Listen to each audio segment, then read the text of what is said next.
Massamba Diop, fils de Thiès Nord. Je suis né dans la commune et grandi. Aujourd'hui, je suis venu accompagner ànd ak samay xarit samay frères samay am jàmm samay doomu ndey pour ñu ñëw participer ci dons yi pour le corona le Covid-19. dons yi nag ñu indi je pense que c'est pas l'affaire de Massamba quoi que ce soit affaire ñun ñëpp la ñun ñëpp ci jàpp ñu ñëw indi ko pour participer ci boofu comme que affaire nationale la voire même internationale moo tax tey ñun ay citoyens lañ comme ñëpp yàlla li ñu suturaal as tuut nañ dem ñu jàpp ci loolu préfet tey moo ñu fi indi et aussi boo nee commune Thiès Nord ki gën a voie autoritaire bi gën a indiqué pour nga ñëw ko je pense que mooy le sous-préfet de la commune moo tax tey ñun ñu ñëw ci yow pour jébbal la li ñuy participer ci suñu don bi ñu indi pour le Covid-19 bu loolu weesoo tamit dañ lay remercier parce que wan nga ñu sa disponibilité biñ la woowee ne dañ fiy ñëw wan nga ci di ko orienté nga ñu ba tey ñu agsi fi ñu agsi et aussi tey weekend la samedi la sacrifié wu nga toog xaar ni ba ñu ñëw et je pense que loolu aussi ñun dañ la ciy remercier di la ci gërëm aussi je lance un appel ak citoyens yëpp ñëpp ñu dëkk Thiès Nord Sénégal ku si nekk li nga am rek boo ko xeeb yóbbul nga participer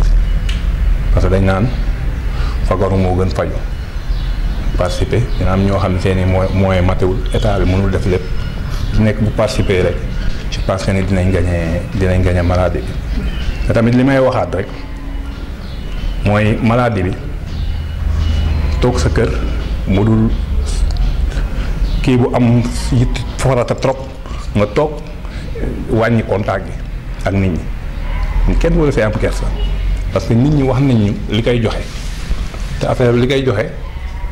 dafa gaaw léegi nag li gën a yomb mooy nga toog bu dul jóg dem doxi farata nga toog sa kër contact yi nga éviter ko je pense que ni loolu ku ko ci def suñ borom mën na suturaal ñi ngi ñaan yàlla nag nu mu gën a gaawee maladie bi gaaw jóge fi mu doon pandémie bi nekk ci au niveau national international mu gaaw jóge fi nit ñi amaat jàmm nekkaat seeni activité comme il le faut vraiment préfet loolu moo ñu fi indi woon wax ji nag jarul muy gudd juste dañuy wax l'essentiel c'est ça après ñu bàyyi kàddu yi ñu kii dem nga nekk sa yitte ñun tamit ñu dem nekk si yeneen activité vraiment ñu ngi sant ñëpp di gërëm ñëpp même journaliste aussi je vous remercie de passage parce que def ngeen benn déplacement ba ñëw fii merci à tout un chacun. gannaaw bi ñu leen nuyoo ñi ngi rafetlu seen teewaay di bëgg jël kàddu rek ci tuuru état du Sénégal mais également ci tuuru comité local de gestion des épidémies bi nga xamante ne man maa ko jiite di remercier monsieur Massamba Diop ak ñi nga xamante ne moom la àndal ñëw jébbal ñu li nga xamante ne mooy ay kit d'hygiène pour les populations loolu nag dañ koy rafetlu parce que c'est un geste comme ni ma ko waxee léegi hautement citoyen et loolu nag la ñuy xaar ci ñi nga xamante ne ay bonne volonté lañu wala yàlla am na lu ma leen may fii ci arrondissement bu Thiès Nord parce que ni ma ko waxee léegi xeex bi du xeexu gouvernement kese du xeexu état kese du xeexu Massamba wala xeexu Madamba xeex bi xeexu sénégalais yépp la wala xeexu àdduna bi yépp parce que tey gis nañu li nga xamante ne xew na ci yeneen réew yi nga dem tey Italie wala Espagne wala France wala États-Unis wala Chine wala yeneen réew yi li ñu naan confinement moo am confinement nag boo ko déggee mooy nit ñi dañ leen a teree génn am na réew yoo xam ne sax dem nañu ba jéggi confinement maanaam état d'urgence moo fa am donc loolu day wone ne feebar bii wala pandémie ñu naan Covid-19 wala coronavirus dëgg la et loolu bu ñu ko waxee nag parce que dafa am ñoo xamante ne également une frange de la population ñoo xamante ne gëmuñu ko ba léegi ñu jàpp ne feebar bi dëgg la te it lenn rek moo ñu ci mën a musal muy jël ay respecter li nga xamante mooy mesure d'hygiène yi nga xamante ne médecins yi walla techniciens de santé yi nga xamante ne digal nañ ko population yi muy lan raxasu ak ndox ak saabu walla utiliser li ñu naan mooy les gels hydroalcooliques loolu bu weesoo itam ñuy ñaan population yi ñu toog seen kër waxuñu ne bu kenn génn waaye tant que génn mi ngi mën a ñàkk loolu la ñu ci bëgg parce que am na yenn xeetu génn yoo xam ne vraiment jaru ko ñu toog seen kër xam ne feebar bi ni muy lawee dafa gaaw mode de contamination bi dafa gaaw loolu nag bu amee fokk ñëpp laxasaayu ñëpp jàpp ci xeex bi loolu moo tax ma ne dañuy remercier monsieur Massamba Diop ak toute l'équipe qui l'accompagne vraiment de ce geste là. waaw ci wàllu jàkk yeeg jumaa yi comme ni ma ko waxee sànq mbir mi bi mu amee kilifa réew mi moo ci njëkk a jóg jël ay mesure bi ci njëkk mooy ñu tëj lépp loo xamante na école la walla université fii ci réew mi waaye yemuñ ci dañu ne lépp looy xamante ne xeetu rassemblement la nit ñi di fa dajaloo dañu ko dakkal ba jëmmi jamono yemuñu ci ba tey fii may wax ak yéen lépp loo xamante ne frontière la suñu diggante ak yeneen réew yi muy frontière terrestre walla frontière maritime walla frontière ci jaww ji aéroport yi dégg ngeen ko tëj nañ ko loolu nag muy ay mesures yoo xamante ne réew mi jël na ko ci wàllu rassemblement yi bu ñu nee rassemblement yi permettre tuñ ko évidemment julli juma ñëpp xam nañ ne day dajale ay mbooloo c'est des centaines voire des milliers de fidèles ñoo fay daje te gannaaw feebar bi pandémie bi xeetu lawinam dafa gaaw ci ay joxe loxo walla ci ay contact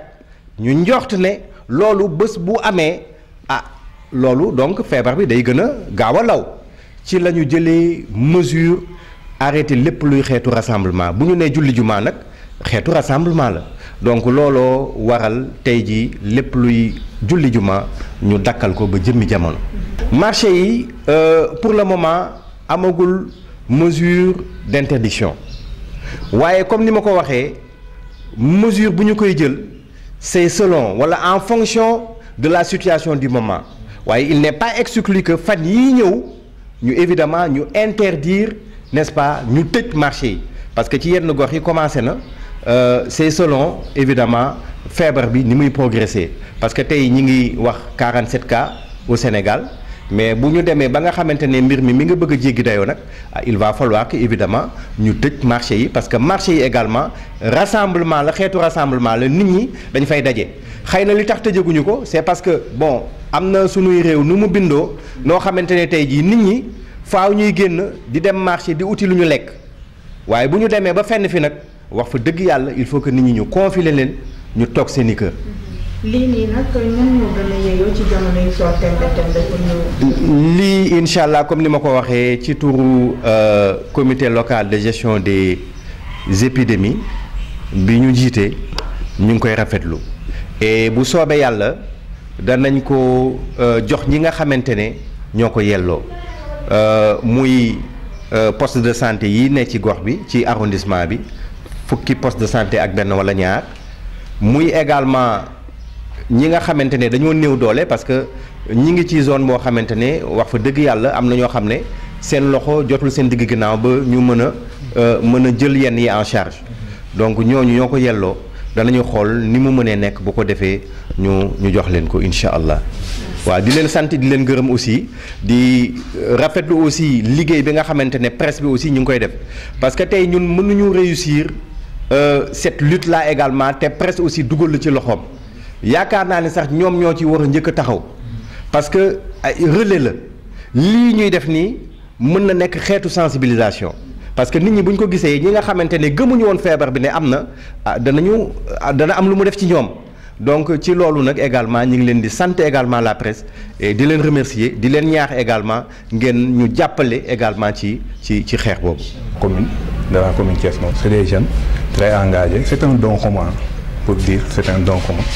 C'est pas tout simplement Massamba Diop qui a mené ça, mais c'est tout un ensemble.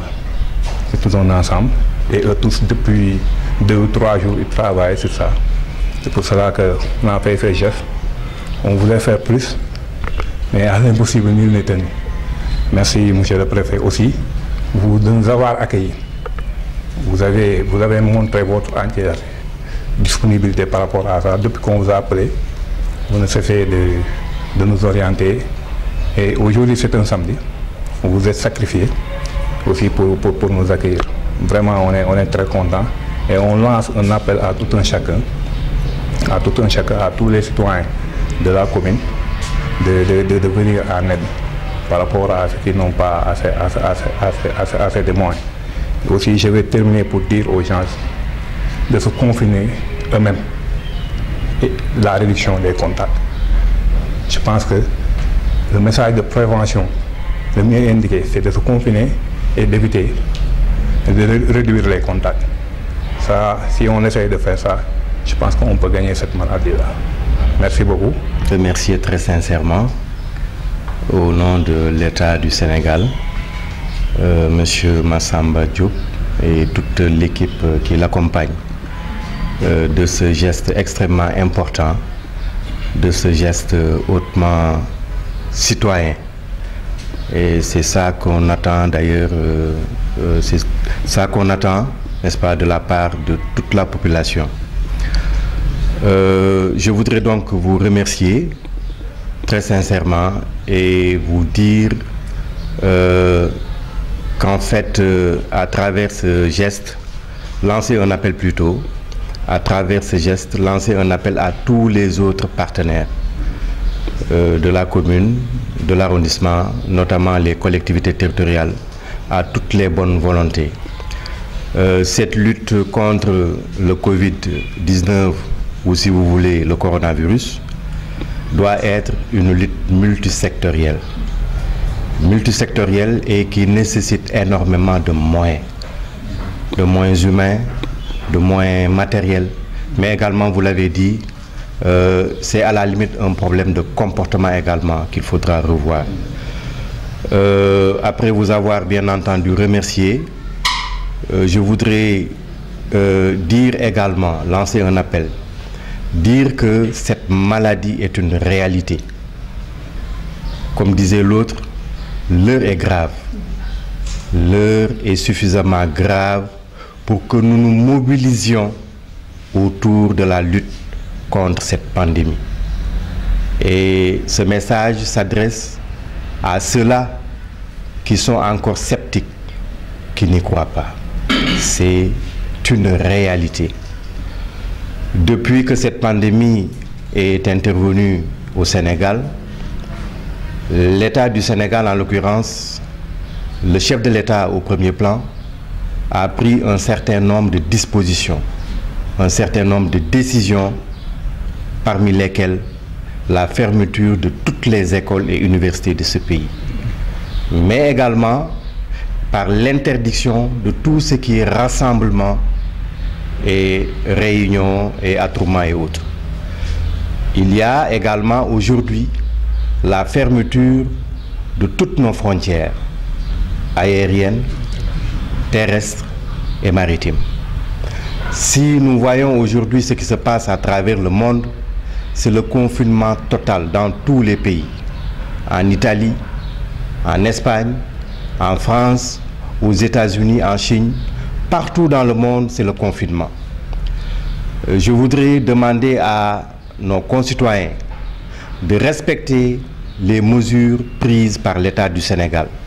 notamment avec les mesures d'hygiène que vous venez d'évoquer. Le lavage des mains, c'est extrêmement important. Les déplacements, on ne peut pas demander aux populations de ne pas se déplacer. Mais tout ce qui est déplacement inutile ou à la limite non nécessaire peut être, en tout cas, peuvent être évités. L'autre élément également, c'est par rapport aux cérémonies de mariage, de baptême et autres. Ce que nous constatons le plus souvent, c'est que les populations continuent encore à se regrouper autour de ces cérémonies. Et nous, à chaque fois que de besoin, à chaque fois que nous sommes informés, nous faisons le nécessaire pour demander aux populations de se disperser. Je voudrais donc en appeler à la responsabilité, au sens de responsabilité, n'est-ce pas, de chacun et de chacune,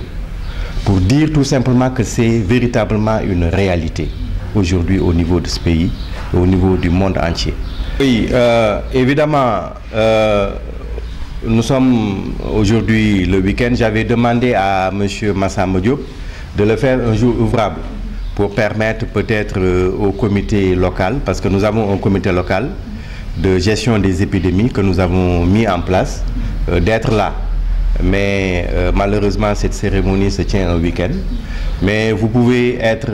rassuré que ce don sera utilisé à bon escient. Nous allons le mettre à la disposition, n'est-ce pas, du comité local de gestion des épidémies, à travers, bien entendu, les 11 ou 12 postes de santé qui se trouvent au niveau de l'arrondissement, mais également au niveau des maisons, parce que nous avons des populations souvent qui sont démunies,